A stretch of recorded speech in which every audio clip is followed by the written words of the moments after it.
So, Matt, tell us about what the running challenge that you're doing is and how it's been going so far. Yeah, so myself, my wife, my two sister-in-laws and my brother have joined Tamara Ward in a challenge she started a couple of years ago, which is to run 5k every day in the month of May for Dravet. So we started that Monday just gone. So we actually went and met Tamara and a team of runners, which I think is up to about 280 odd people now, which is incredible.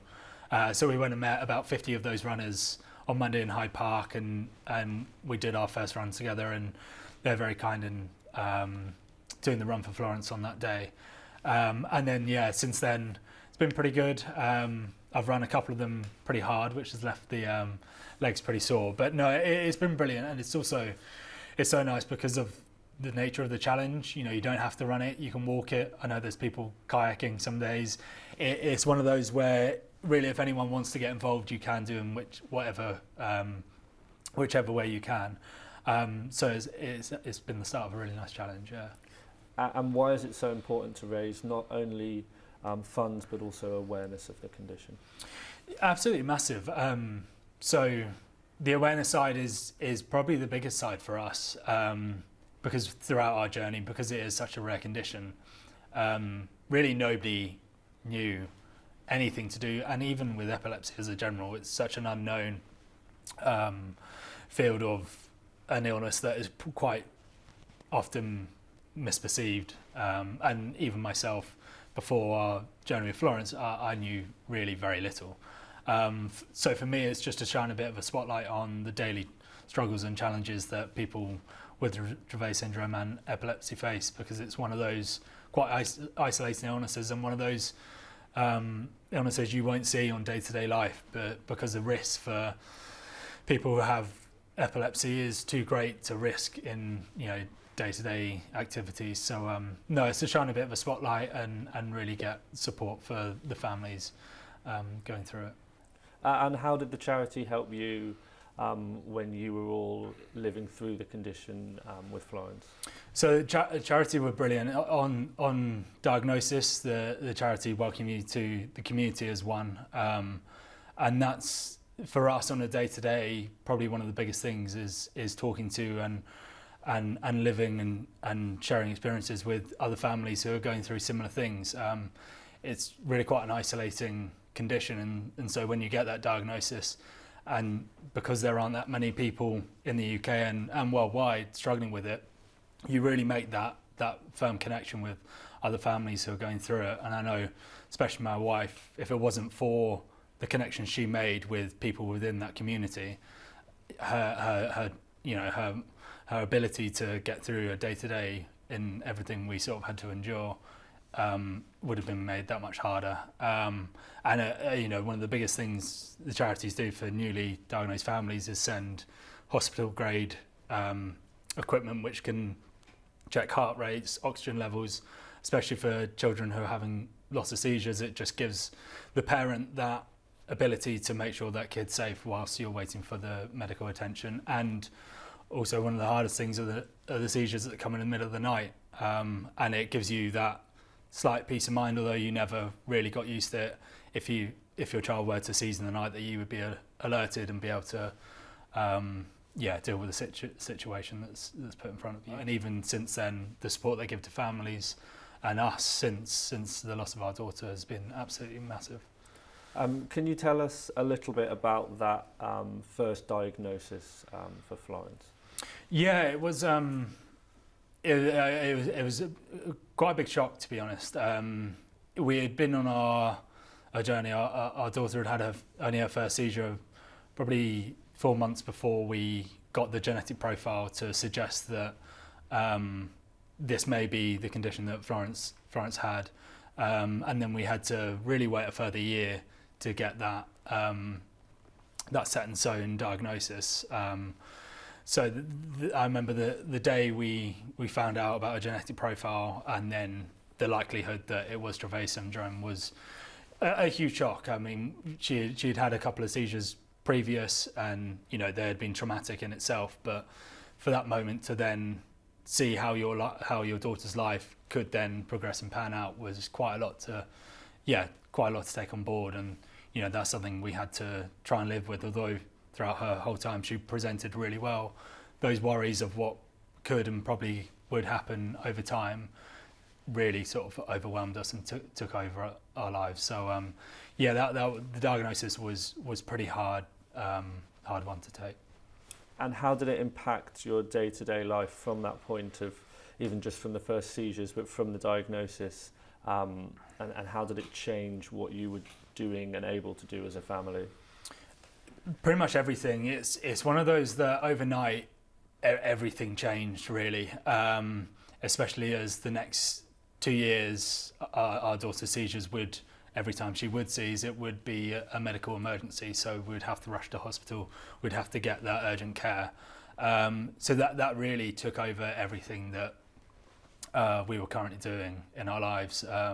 My wife's work, my work here with cricket, and that just had to be our number one priority, because if we weren't able to look after her, if we weren't there in that moment to recognise when she was having a seizure and act accordingly, it was really, it would be putting her in a life-threatening position. So that was pretty hard to get used to, the pressures of every day. And bearing in mind we were just two parents at that time, we weren't trained in dealing with seizures, we weren't trained in anything. To have to then suddenly have that pressure on you was pretty big.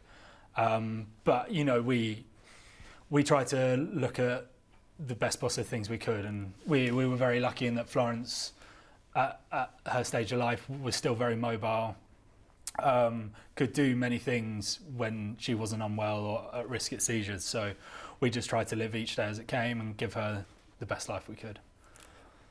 It's obviously such a rare condition that quite often you found yourself as the person in the room with the most understanding of Florence's specific condition. What was that feeling like? Again, pretty overwhelming, and something it became our everyday life, so we got very used to. And one of the biggest drivers for doing what we're doing now is to raise that awareness. As you alluded to, anytime she would seize, we'd have to get ring the ambulance straight away to get to the hospital as quickly as possible. And 98% of the time, the ambulance crew would have no idea of or be aware of the condition. The medical staff, when you get to the hospital, had no idea of the condition. And obviously that changed over the time. We began to form very good relationships with the nurses and paediatric team and the emergency team at Milton Keynes Hospital. But that was only because of dealing with Florence's case. And I know for many families, you talk to anyone, nobody will ever have heard of it. And for good reason, it is extremely rare. But for parents, that makes it harder, because that onus then is on you to be able to, in that moment, and especially when you get to hospital, be able to tell the hospital team your rescue plan, be able to tell them what you can, what you can't have. And really, as a parent, you have to drive that, which again is a responsibility that you get used to, but one that you shouldn't have to really take on. And it was about 2 that there was a new rescue medication that you got, and what impact did that then have on what you were able to do with Florence? So that was huge. So up until 2, and especially between the ages of 1 and 2, we had a pretty rocky road, and every other week we found ourselves taken to hospital. So Florence's biggest trigger for having seizures was temperature change and fevers. We had an older son who was at primary school, and just coming out of times of COVID, immune systems were down, so it felt like we had illnesses in the house every week. So between 1 and 2, we had no control of her seizures. Anytime she would go into fitting, we would have to get to hospital, because we had no way of stopping at home until she had got to the hospital. They would then use their rescue medications in the emergency rooms, which would then in time be able to terminate the seizures. But at that point, her seizure times were anywhere from 50 minutes to up to 2 hours and beyond sometimes, which obviously took a toll on us, and especially took a toll on Florence. And her recovery time from those seizures it would just become this never-ending cycle.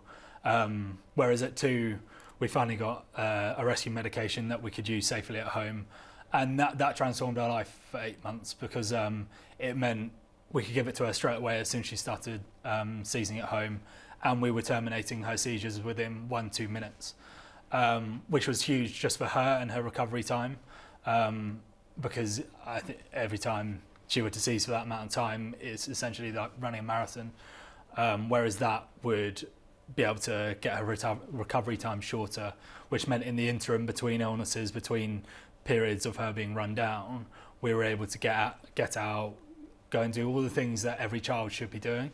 And for that 8 months, that really gave us a life of enjoyment, and we saw a change in her.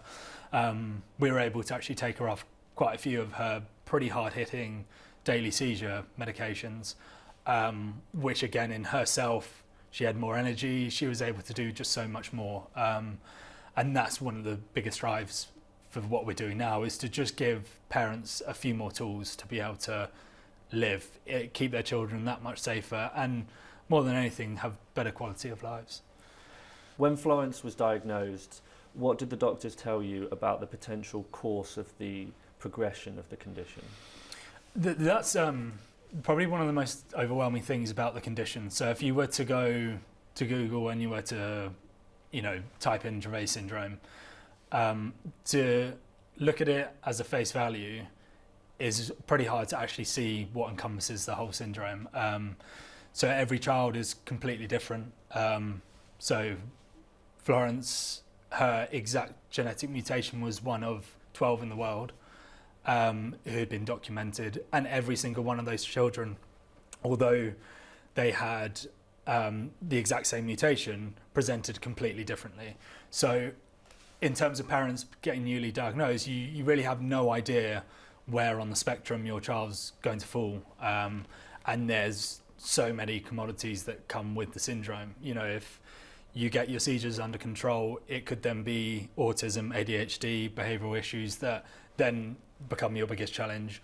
Or if you get your behavioural side and your mobility under control, your seizures could then suddenly get you. So that's the overwhelming thing of the syndrome, is that there is so much that comes with the syndrome, and it's overwhelming to think of what could become of your child, because there's no knowing, really. There's no way to predict it, and that's one of the hardest things, because I suppose like us and every parent, all you want to do is try and do your best to heal your child and make them better, but you can't.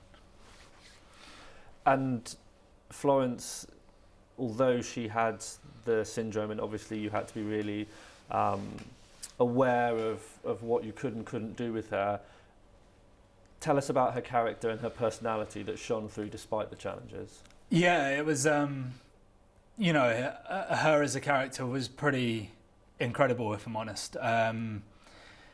She was just a character who loved life. She would wake up 5 to 5:30 every single morning, which was tough for us as parents, but she would come running into our room and just full of energy. And she showed that throughout her whole time, which was in some ways a harder thing to look because of the barriers she had. And why those 8 months we had with her when we had the new rescue medication was so special, because we were able to do, and she was able to do so much of what she should do. But her strength and her resilience was something else. The nurses at Milton Keynes Hospital used to laugh, because each time you would go in, she'd have a seizure and you go into the emergency ward, and she'd be given the anti-seizure sort of rescue medications. A lot of those are essentially nervous system suppressants that will, in time after the seizure, should be put to sleep. And there were times where the nurses joked she would have enough medication to tranquilise a horse, and she'd still be there trying to pull her lines out and get up, because she just didn't want to be there. She wanted to be out living life, and that showed throughout her whole time. Even you do your hospital stays, you wake up next thing in the morning, she'd be straight up trying to go to the door of the ward and think, right, I'm better now, let's go home, let's get on with life. And there's something that's really given strength to my wife and I, and given me the strength of what we're doing now, because all the barriers she had throughout her whole life, she never once let it define her. And for me to have that strength in me now is huge. Your wife and yourself ran a sort of an Instagram page, which I know became really important for others who are dealing with the condition, and a bit of a shining beacon of light. Tell us how important it is for you to show others who are dealing with the condition that there are these positive opportunities, that you can get out and do things, as you mentioned, and the developments in medical science will enable families to live their life as it should be. Yeah, and one of the biggest drivers for us starting the Instagram account, and my wife was brilliant in doing that, and having the pure strength in her to be able to do so as well, was huge, because when we first got the diagnosis, you can obviously Google and you can see the worst case scenarios and you can see what could be, but that isn't the case for every child, because it's a spectrum. It's you're never quite sure how affected your child's going to be, and for us, we were lucky because Florence at that time was presenting very well, so we were able to get outside. We were able to do a lot of normal things that normal families do, and unfortunately that's not the case for every family.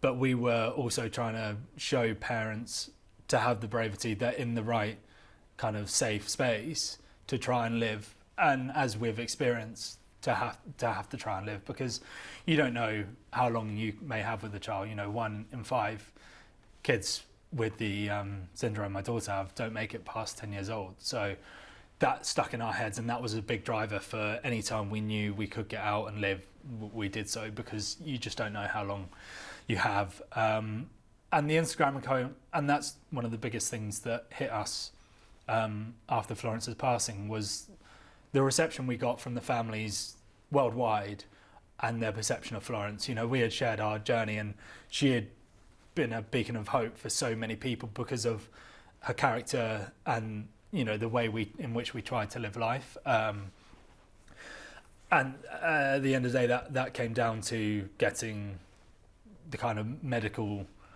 side right, that we was in a safe way be able to do that. And it was just, it was our pleasure to share her to the community, and on that same note, connect with the community around us, because that helped us through our darkest times as well.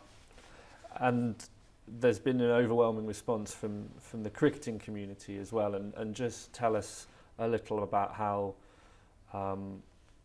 that has been and how that has felt, to know that there are so many people who are supportive of you, your wife, your whole family. Yeah, again, pretty huge. Our journey with Florence was, and like every family who's going through it, they'll know it's extremely isolating.